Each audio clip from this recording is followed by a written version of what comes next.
මහජන පක්ෂයක් හැටියට දුප්පත් මහජන වෙනුවෙන්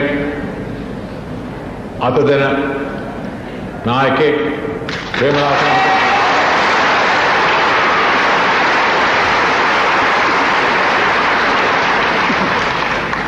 නායකත්වයේ පවරන අපි මහජනට අඳුරලා දෙනවා මෙන්න තමුන්නාන්සලාගේ මිනිස්සෙක්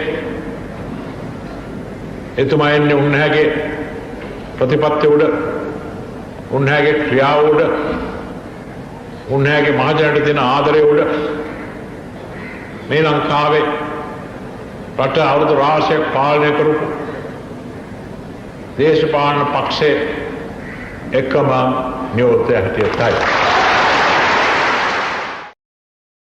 I extend to the new President, His Excellency Mr. Mahinda Rajapaksa, and the government, my best wishes and pray that the future years will be blessed with peace and prosperity for all, and that the new government will have the strength and wisdom. I earnestly request you, the citizens of Sri Lanka, to unite once again under the leadership of the new President and extend to him your support and advice as you did for me. I am happy to note that President Rajapaksa, in his address to Parliament, has expressed the desire of the new government to carry forward a large number of programs started under my presidency. I wish him and his government every success in their efforts. I promised my children and myself very secretly that I would under no circumstances continue to hold a political position after a second term.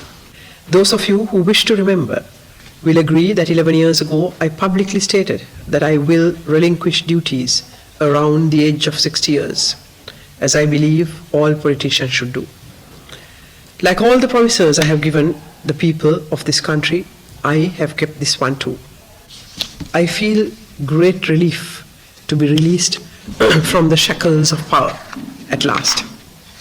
I leave with malice towards none, with a song in my heart, in the knowledge that we have achieved great things.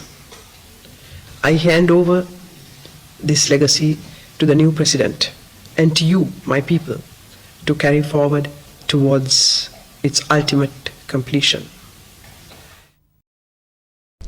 ආයුවන් මගේ ආදරණීය ජනතාවනි අද ඔබගේ මහජන මතයට මම ඉමහත් ගෞරවයෙන් හිස නමනවා. ඒ අනුව මාදරු ජනාධිපති ධූරය ඔබ විසින් තෝරාපත් කරගත් ජනාධිපතිවරයා වූ මෛත්‍රීපාල සිරිසේන මැතිතුමාට මා අද බාර දෙනවා. 2005 දී මහින්ද චින්තනයෙන් මා ප්‍රකාශ කළා මේ රටේ පාලකයා නොව తాවකාලික බාරකරුවා පමණක් බව. මා මහින්ද චින්තනයෙන් ජනතාවට පොරොන්දු වුණ සියල්ල ඉටු කළා වගේම ඒ ආදර්ශ පාඨයත් ක්‍රියාවට නගන මොහොතයි මේ අපේ මාතෘ භූමිය පුරා 30 වසරක් ලේ දහරා ගලා ගියා. මරණ බියෙන් මුළු දේශයම බෙදලා තිබුණා. ඒ මරණ බිය නැති කරලා මේ රට එක්සේසත් කළ 2009 මැයි 19 වෙනිදා මට ඊටාම හොඳින් මතකයි. මාගේ ආදරණීය දුවේ පුතේ මා ඔබට එක්සේසත් කළ සුන්දර රටක් ගොඩනගා තිබෙනවා. ඔබගේ මව්වරුන්ගේ දැසට කඳුලක් නොනැගෙන්නට හැකි ලෙස මේ රට පාලනය කරන්නට නව ජනාධිපතිතුමාට ශක්තිය ධෛර්යය ලැබේවායි මා ඊට සිතින් ප්‍රාර්ථනා කරනවා. මගේ අතට දුන් දරුවන්ගේ අනාගතය ඔබට මහා සෙනහසකින් මා බාර කරනවා. ඔබට සුබ අනාගතයක්. තෙරුවන් සරණයි. මාගේ නිල කාලය තුල රට තුල පූර්ණ ප්‍රජාතන්ත්‍රවාදය තහවුරු කරන්න මට පුළුවන්කම ලැබුණා.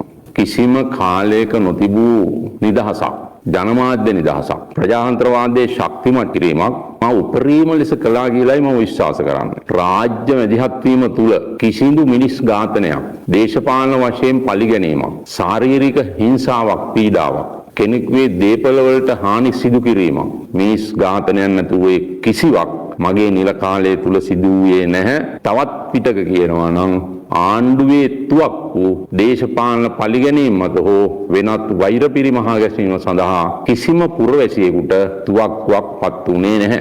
ඒත් මගේම රජයේ පාර්ශවයන් අතර තිබූ මහා ප්‍රතිපත්තිමය ගැටුම්, දේශපාලන ගැටුම්, පෞද්ගලික නොවූ ප්‍රතිපත්ති සහ දේශපාලන ගැටුම් නිසා ආණ්ඩුව තුල බරපතල අර්බුද ඇති වූ බව රහසක් නෙවෙයි. ඒ නිසා විශාල වැඩ කොටසක් පසුගිය අවුරුදු 5කට ආසන්න කාලය තුල රජයක් විදියට අප ඉෂ්ට කළා වගේම රටේ සහ ජනතාව වෙනුවෙන් කළ යුතුම වැඩ කොටස් කිරීමට අපහසු වුණා. ඒ ආණ්ඩුවේ තිබූ ගැටුම් සාගත තත්ත්වය නිසායි. ජනාධිපතිවරයෙක් වශයෙන් මා ගැන්ව ලැබූ ඇතැම් තීරණ ආණ්ඩුවලාත්මකයි. සමහර අය කිව්වා මම කඩුව එළියට ගත්තා මිසක් කඩුව පාවිච්චි කරුවේ නැහැ කියලා. නැහැ මම කඩුව පාවිච්චි කළා. වසර 5කට ආසන්න කාලයක් ජනාධිපති ධූරයේ ඔබට සේවය කළ මා සමුගන්න අවස්ථාවේ හෙට දවස වෙනුවෙන් රට වෙනුවෙන් හෙට උපදින දරුවන් වෙනුවෙන් පත් වෙන නව ජනාධිපතිවරයාට මගේ ආශිර්වාදය සුබ පැතුම් මා එක් කරනා වගේම ඔහුට වඩාත් අධිෂ්ඨානශීලීව ධෛර්ය සම්පන්නව අවංකව රට වෙනුවෙන් සියලු සේවාවන් කිරීමට හැකියාව ලැබේවායි කියලා මම ආශිර්වාද කරනවා සුබ පතනවා. ආයුබෝවන් ආදරණීය පුරවැසියනි, සැප්තැම්බර් 21 වෙනිදා පැවති ජනාධිපතිවරයෙන් මේ රටේ බහුතර ජනතාව තීන්දුවක් ලබා දී තියෙනවා.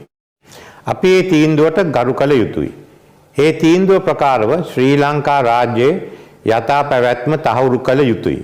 මීට අවුරුදු 2කට කලින් බංකොලොත් වෙලා ආර්ථික අගාධයකට ඇද වැටී තිබින ඉතාමත් අර්බුදකාරී වාතාවරණයකදී මම මේ රට බාරගත්තා. ඒ අභියෝගයට මුහුණ දීමට තරම් ආත්ම ශක්තියක් බොහෝ දෙනෙකුට නොතිබුණු අවස්ථාවක තමයි මම මේ වගකීම බාරගත්තේ. ඉතිහාසයේ විසින් මට ලබා දුන්නේ වගකීම මම සාර්ථකව ඉෂ්ට කරා. වසර 2ක් වැනි කෙටි කාලයකදී මේ රට බංකොලොත්භාවයෙන් මුදවා ගන්න මට හැකියාව ලැබුණා. මගේ දේශපාලන ජීවිතේ මගේ රට වෙනුවෙන් කරන්නට ලැබුණු වටිනාම කාර්යභාරය එය කියලයි මම විශ්වාස කරන්නේ.